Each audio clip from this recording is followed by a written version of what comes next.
Ассалаумағалейкум, құрметті көрермен. Жеңіспен құттықтаймыз. Қазақстан құрамасы Лихтенштейнді 2026 жылғы әлем чемпионатының іріктеу кезеңінде 4-0 есебімен жеңді. Өте қажет жеңіс. Әрине, күні кеше ғана біздің жастар құрамасы Андоррадан сырт алаңда 0-1 есебімен жеңіліп қайтқаннан кейін талай жанкүйердің салы суға кетті. Кішкене радикал пікірлер де білдіріп жатыр, мұндай футбол бізге қажет емес деп. Бірақ бәрібір бізге ұлттық құраманың осындай жеңіс қажет еді. Әрине, Лихтенштейнді құраманы тізе бүктіретінін біз білдік. Әрине, есептің ірі болатынын да шамаладық. Дегенмен бұл жеңіс, былай айтқанда, бізге аса бір үлкен ләззат немесе аса бір үлкен жұбаныш беріп тұрмағанды айтуымыз керек. Өйткені Қазақстан құрамасы Уэльс, Солтүстік Македония, Бельгия, Лихтенштейн құрамаларымен бірге сол бестіктің ішінде 4-ші орында, және әзірше сол 4-ші орыннан көтерілу мүмкіндігі де көрінбейді. Енді 2 ойын қалды.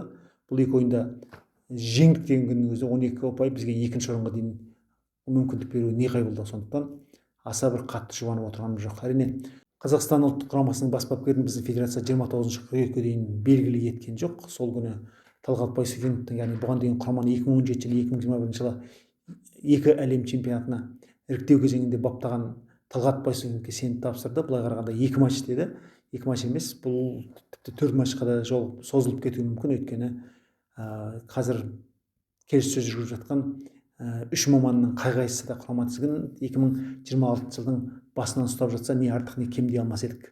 Сондықтан Талғат Байсуфинов былай кәнігі тәжірибелі маман, былай айтқанда өзінің бапкерлік штабында бұрынғы бапкер, бас бапкер Әли Әлиевті қалдыра отырып, тек қана Нұрбол Жұмасқалиевті ғана осы санаттан шығара отырып, өзінің бұрынғы көмекшілері Иван Азовский мен Марат Ислямовты алып келді. Ал құраманың жалпы осы ойынға дайындығы барысында ойыншыларды кеңейтілген тізімге енгізген Байсуфинов емес, жалпы осы біздің футбол федерациясының селекция бөлімі екенін айтуымыз керек.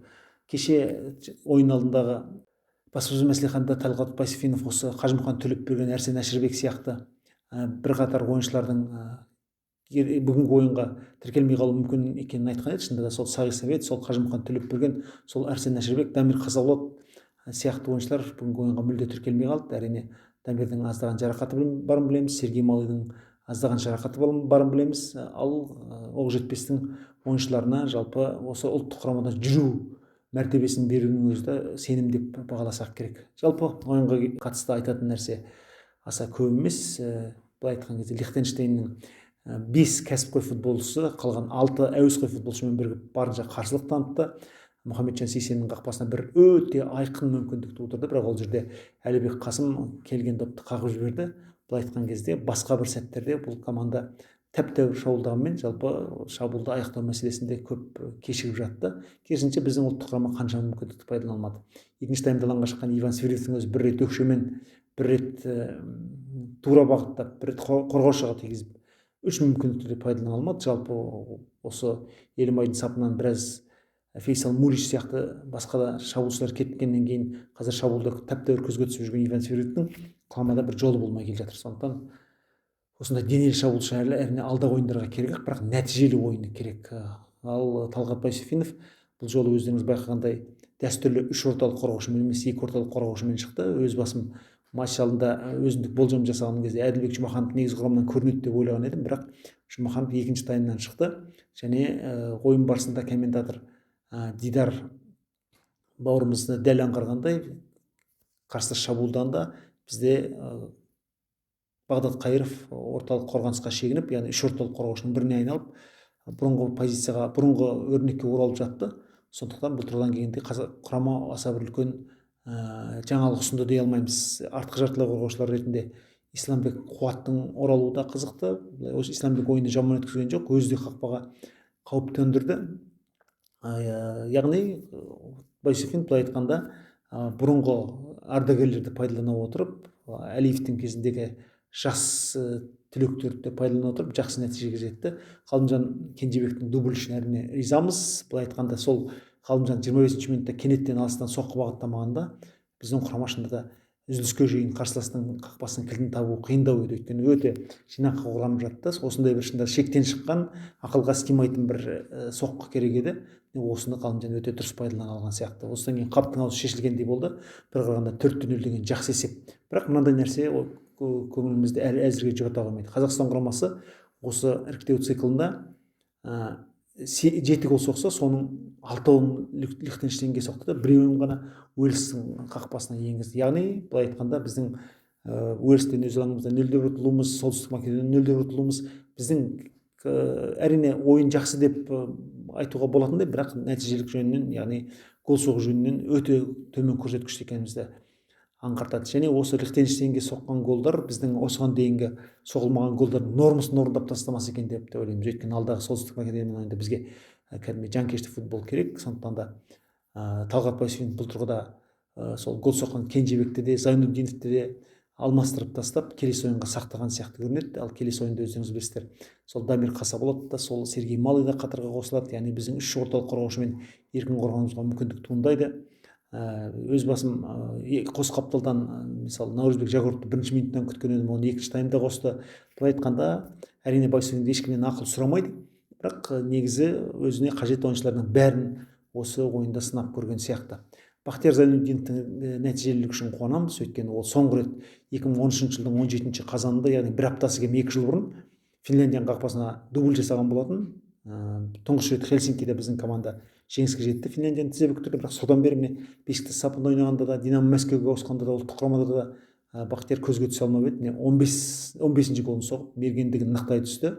Екінші орындағы Руслан Балтиевте 13, үшінші орындағы Зубаревтің еншісінде 12, төртінші орындағы Абатайымбеттің еншісінде 9 гол бар. Демек әзірше Бахтиярды қуып жететін ойыншы бұл тұрғыда көрінбейді. Ал Ғалымжан Кенжебек биылдың өзінде ұлттық құрама сапында 3 гол соқты. Яғни былай айтқанда құрамада орны ерекше футболшыға айналып келе жатыр. Әлібек Қасымов үшін де қуаныштымыз. Ол ұлттық құрамаға орнығып қана қоймай, өзінің алғашқы голын енгізді.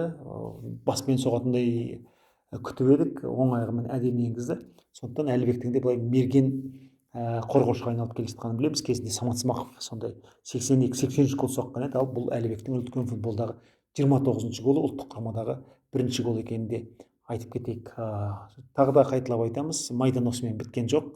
3 күннен кейін біздің ұлттық құрама Солтүстік Македония Скопье қаласында ойнайды. Одан кейін қараша айында Бельгияны қабылдайды. Бүгін кешке түнде өтетін Солтүстік Македония мен Бельгия матчына көп нәрсе байланысты. Егер Бельгия жеңіп кететін болса, онда 13 ұпаймен көш басына шығады да Солтүстік Македония екінші орынды сақтап қалуға тырысады. Сондықтан 3 күннен кейін біздің сол матч, Солтүстік Македония матчымыз өте шешуші мәнге ие болады. Ал керісінше Солтүстік Македония Бельгияны жеңіп кететін болса, онда біздің қараша айындағы Бельгиямен матчымыз Бельгия үшін аса шешуші матчқа айналады. Яғни алдағы 2 матчқа да жүрдім бардым қарауға болмайтындай жағдайдамыз. Сондықтан біз жігіттерден әрине жігер күтеміз. Былай айтқанда осы жолы бір құрамада дебют жасаған немесе жаңа ойыншы ретінде қосалқы құрамда отырған футболшы болған жоқ. Яғни осыған дейінгі барға Әли Әлиев ашқан біраз футболшыларға сүйенді Талғат Байсуфинов.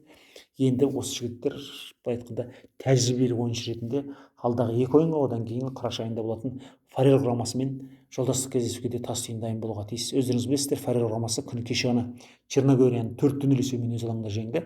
Яғни Еуропаның ережелерінің өзі әжептәуір еңсе түсіп келе жатыр.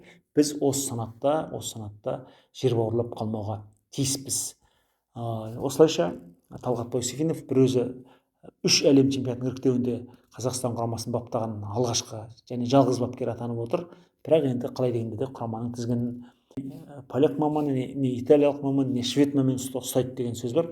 Қалай дегенде де қай маман келсе де Әли Әлиев те Талғат Байсуфинов те жаман мұра қалдырмайды деп есептейік. Ал Солтүстік Македониямен матчты асыға күтеміз. Бұл құрамамен біз бұған дейін 2 рет кездестік. Бір рет жолдастық кездесуде дәл сол Байсуфиновтың кезінде 2017 жылы 0-4 есебімен жеңілдік. Одан кейін биылғы Астана аренада өткен кездесуде Әли Әлиевтің жетекшілігімен 0-1 есебімен жол бергенбіз. Енді есе қайтаратын шақ жетті деп сеніммен айтайық. Өйткені осы Байсуфинов ұлттық құраманы 2017 жылы алғаш ұстаған кезде біз бұған дейін ұтылып келген Польшадан ұпай алғанбыз, бұған дейін ұтылып келген Украинамен 2 рет тең түскенбіз. Демек енді сол дәстүр солтүстік Македонияда жалғасып жатса артық емес дер едік. Құрамаға үлкен сәттілік тілейміз. Біздің арнамызды көріп жазыла жүріңіздер, пікірлеріңізді айтыңыздар. Құрамаға не жетіспеді, осындай пікірлеріңіз бізге де қымбат. Ендеше өздеріңіздің де осы тікелей байланысқа шыққандарыңызды күтемін. Аман сау болыңыздар.